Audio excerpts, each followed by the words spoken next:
வணக்கம் மக்களே, நான் உங்கள் மணிராஜ். இது நம்ம சேனல் 1-to-1 ஸ்போர்ட்ஸ். இன்னைக்கு நம்ம players to watch out in U மும்பால ரைடர்ஸ் என்ன பொசிஷனில் ஆடுறாங்க, அவங்கள எப்படி டேக்கிள் பண்ணுறோம், டிஃபெண்டர்ஸ் யார் யாருனால விளையாண்டுருக்குறாங்க, டீம் எப்படி விளையாண்டுருக்காங்கிறத இந்த வீடியோவில் பார்க்கலாம். ஏன்னா நாளைக்கு நம்மளுக்கு Tamil Thalaivas vs you Mumba second match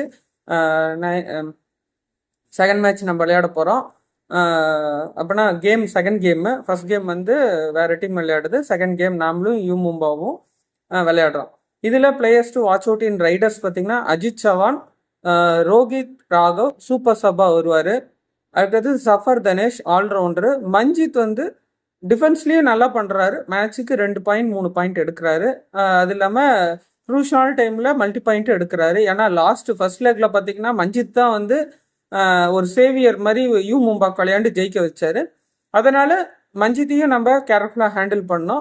இதுக்கடுத்து அவங்க பெருசாக வேற யாரும் அந்த அளவுக்கு விளையாடல. ஏன்னா அஜித் சவான் வந்து பாயிண்ட் ஒரு 10 பாயிண்ட் 12 பாயிண்ட் எடுத்து கொடுக்கறனால, அது கூட வந்து ரோஹித் ராகவ், சஃபர் தனேஷ், மஞ்சித் இவங்களாம் விளையாடுறதுனால டீம் ஓரளவுக்கு ஒரு ரைடிங்கில் வந்து எக்ஸலண்ட்டாக இருக்கு.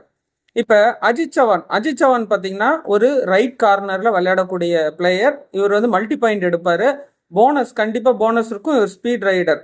இவரை எப்படி டேக்கிள் பண்ணால் டபுள் தைகோல், நீங்கள் சோலோவாக பிடிக்கிறீங்கன்னா டபுள் தைகோலில் பிடிக்கணும், இல்லையா செயின் டேக்கிளில் பிடிக்கணும். இவர் சூப்பர் டேக்கிள் சுச்சுவேஷனில் ரைட் பண்ணுவார். அதுக்கடுத்து பார்த்தீங்கன்னா மஞ்சித் பார்த்தீங்கன்னா ஸ்டார்டிங் 7ல் இருப்பார். இவர் பார்த்தீங்கன்னா ஒரு லெஃப்ட் கார்னர் பொசிஷனில் இவருக்கு ஹைட் அட்வான்டேஜ் இருக்குது. அதனால டீப்பாக உள்ளே வர வச்சு அவரை செயின் டேக்கிளில் தான் பிடிக்கணும். அதுவும் டீப்பாக உள்ளே வர வச்சு பிடிக்கணும். நீங்கள் வந்து டச் லைன் கிட்டேயும் அந்த பல்க் லைன் கிட்டேயும் நிற்க வச்சு பிடிக்க முடியாது, காரணம் இவருக்கு ஹைட் அட்வான்டேஜ் இருக்குது. அது இல்லாமல் அப்படியே உங்களே கொத்தா தூக்கிட்டு போயிடுவார். ஏன்னா ஃபர்ஸ்ட் லெக்கில் பார்த்தீங்கன்னா நம்மளை அப்படி தான் செஞ்சார். அது இல்லாமல் டிஃபென்ஸ்லேயும் நல்லா இது பண்ணுவார், இன் பொசிஷனில் ஆடுவார். அதுக்கடுத்து பார்த்தீங்கன்னா ஜஃபர் தனேஷ், இவர் ஈரானியன் பிளேயர். இவர் ஒரு ஆல்ரவுண்டரு. இவர் டேக்கிள்லையும் 2-3 பாயிண்ட் எடுப்பார், அதே சமயம் ரைட்லேயும் இவர் ஒரு 6 to 7 பாயிண்ட்ஸ் பக்கம் எடுப்பார். அதனால் இவரையும் கேர்ஃபுல்லாக ஆடணும். இவரோட அட்வான்டேஜ் என்னன்னு பார்த்தீங்கன்னா ஸ்பீடாக ரைட் பண்ணுவார், லெஃப்ட் ரைட்டு இது பண்ணுவார். அதனால் இவரையும் டீப்பாக உள்ளே வர வச்சு டேஷ் பண்ணி வெளியே தள்ளணும், இல்லையா நீங்கள் செயின் டேக்கிள் போட்டு பிடிச்சி இது பண்ணணும். அதுக்கடுத்து பார்த்தீங்கன்னா சூப்பர் சப்பா வர்றது பார்த்தீங்கன்னா ரோஹித் ராகவ் என்ன பொசிஷனில் வருவார்னா, இப்போ யூ மும்பா ஆல் அவுட் சுச்சுவேஷனில் இருக்குது, ரைடு போகணுன்னா ரோஹித் ராகவை இறக்குனா என்ன ஆகும்னா, அவர் மல்டி பாயிண்ட் ரைடு எடுத்து கொடுத்து டீமை வந்து ஆல் அவுட் சுச்சுவேஷன்லேருந்து தவிர்த்து மேலே கொண்டு வரும்.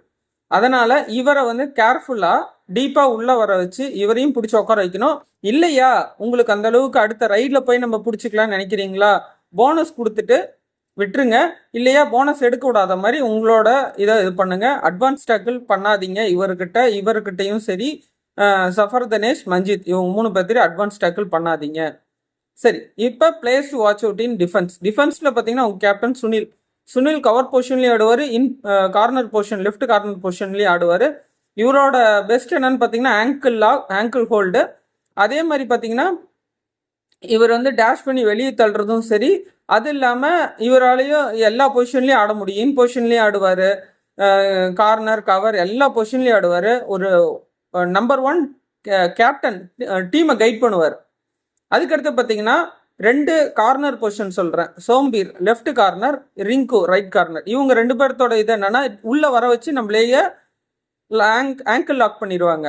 டபுள் தை ஹோல்னா ஆங்கிள் லாக் பண்ணிடுவாங்க. அதனால் கேர்ஃபுல்லாக நீங்கள் போனஸ் எடுக்கிறீங்களா, கான்ஃபிடென்ட்டோட போனஸ் எடுங்க, இல்லை கிக் பண்ணுங்க. ரொம்ப டீப்பாக போய் மாட்டிக்காதீங்க. ஏன்னா இவங்க எக்ஸலண்ட் டிஃபென்சிவ் டீம் கூட. ஏன்னா இவங்க லாஸ்ட்டாக 2 மேட்ச் விளையாண்டது பார்த்தீங்கன்னா ஜேபிபி கூட ட்ராப் பண்ணியிருக்காங்க 20-22. குஜராத் கூட 1 பாயிண்ட் டிஃப்ரென்ஸில், அதுவும் அந்த ஒரு மிஸ்டேக் பண்ணிட்டாங்க, அந்த 1 பாயிண்ட் டிஃப்ரென்ஸில் குஜராத் ஜெயிச்சிட்டாங்க.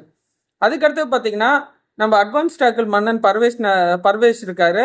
இவர் பார்த்தீங்கன்னா அட்வான்ஸ் டேக்கிள் பண்ணி மிஸ்டேக் பண்ணிகிட்டே இருப்பார். இதை நம்ம கேபிட்டலைஸ் பண்ணிக்கணும். ஒரு சில டைமில் இவரும் கார்னர் பொசிஷன்லேயும் விளையாடுவார். அதனால் இவரையும் பார்த்து அடிக்கணும். இந்த டீம் பார்த்தீங்கன்னா எக்ஸலண்ட் டிஃபென்ஸ், அது இல்லாமல் செகண்டாக ரைடிங்லேயே எக்ஸலண்ட் பாயிண்ட்ஸ் வச்சுருக்கிறாங்க. தமிழ் தலைவாஸ் இவங்கள்ட்ட கேர்ஃபுல்லாக நீங்கள் விளையாண்டு இந்த நாளைக்கு நடக்கிற செகண்ட் மேட்ச் நம்ம ஜெயிக்கணும். இனி வர எல்லா மேட்சஸும் நம்மளுக்கு டஃப்பான மேட்சஸ் தான். ஜெயிக்கணும்னு உங்களுக்கு நான் வாழ்த்துறேன். அதே சமயம் பார்த்தீங்கன்னா இந்த பிளேயர்ஸை நீங்கள் பார்த்து ஆடணும். அந்த ஃபைனல் 10 மினிட்ஸில் தான் நம்ம எக்ஸ்ட்ரா பாயிண்ட்ஸ் நிறைய லூஸ் பண்ணுறோம். ஸ்டார்டிங்லேருந்து நீங்கள் குஜராத்தோ இல்லை அதுக்கு முன்னாடி டீம் எப்படி விளையாண்டிங்களோ, அதிக பாயிண்ட் லீடு எடுத்து வச்சிங்களோ அதே மாதிரி லீடு எடுத்துக்கணும். லீடு எடுத்திங்கன்னா தான் உங்களால் கேபிட்டலைஸ் பண்ண முடியும். நீங்கள் க்ளோஸராக போனீங்கன்னா ஏதோ ஒரு சமயத்தில் மல்டி பாயிண்ட் கொடுக்கும்போது அது அவங்க ஆப்போனன்ட்க்கு அட்வான்டேஜாக போயிடுது. அதனால் பார்த்து விளையாண்டுக்குவாங்க. தமிழ் தலைவாஸ் 9th பொசிஷனில் இருக்காங்க. 16 மேட்ச் விளையாண்டு 6 வின்னு 9 லாஸ் 1 ட்ரா 38 பாயிண்ட்ஸில் இருக்கிறோம். நம்மளுக்கு மேலே இருக்கவங்களாம் 48 பாயிண்ட்ஸில் இருக்கிறாங்க. நம்ம இதை ஜெயிச்சோம்னா நம்ம ஒரு 43 போவோம். அடுத்த மேட்சும் ஜெயிச்சோம்னா 48. அப்போ 2 மேட்ச் ஜெயிச்சா தான் நம்ம 48க்கே போக முடியும். அதனால் இனி இருக்கிற எல்லா மேட்சஸ் மொத்தம் இன்னும் 6 மேட்சஸ் இருக்குது. 6 மேட்சஸும் ஜெயிச்சே ஆகணும். ஏன்னா எல்லா மேட்சஸ் டூ டை மேட்சஸ். சரி மக்களே, நான் அடுத்த வீடியோவில் பார்க்கலாம். அடுத்தது ஸ்டார்டிங் 7 எந்த பிளேயர்லாம் நம்ம தமிழ் தலைவாசில் ஸ்டார்ட் பண்ணால் நல்லா இருக்குங்கிற வீடியோ வரேன். தேங்க்ஸ் ஃபார் வாட்சிங் 1-to-1 ஸ்போர்ட்ஸ். அது இல்லாமல் please do support to this channel. உங்களோட ஆதரவு கொடுங்க. சப்ஸ்கிரைப் பண்ணி பாருங்கள், லைக் பண்ணுங்கள், கமெண்ட் பண்ணுங்கள், பெல் பட்டன் ப்ரெஸ் பண்ணிக்கோங்க. ஏன்னா நான் வந்து என்னென்னா என்னோட வேலைகள்லாம் கொஞ்சம் அந்த ஃப்ரீ ஸ்பேஸில் கிடைக்கிறதுல தான் நான் இது பண்ணிக்கிறேன். என்னோட கருத்துக்களை நான் சொல்கிறேன். உங்களுக்கு எதாவது மாற்று கருத்து இருந்தாலும் கமெண்ட்ஸில் பதிவிடுங்க. லைக் பண்ணி பாருங்கள், சப்ஸ்கிரைப் பண்ணுங்கள். மெயினாக தயவு செஞ்சு விரும்பி வேண்டி கேட்குறேன். எல்லா ஃபேன்ஸும் சப்ஸ்கிரைப் பண்ணி பாருங்கள், சப்போர்ட் பண்ணுங்கள். அது இல்லாமல் share to your friends and family members. Also all Tamil Thalaivas fans and all kabaddi Tamil Nadu இல்லை வெளி ஸ்டேட்டு இவங்களாம் கபடி ஃபேன்ஸ்க்கு ஷேர் பண்ணுங்கள். நன்றி மக்களே, அடுத்த வீடியோவில் பார்ப்போம்.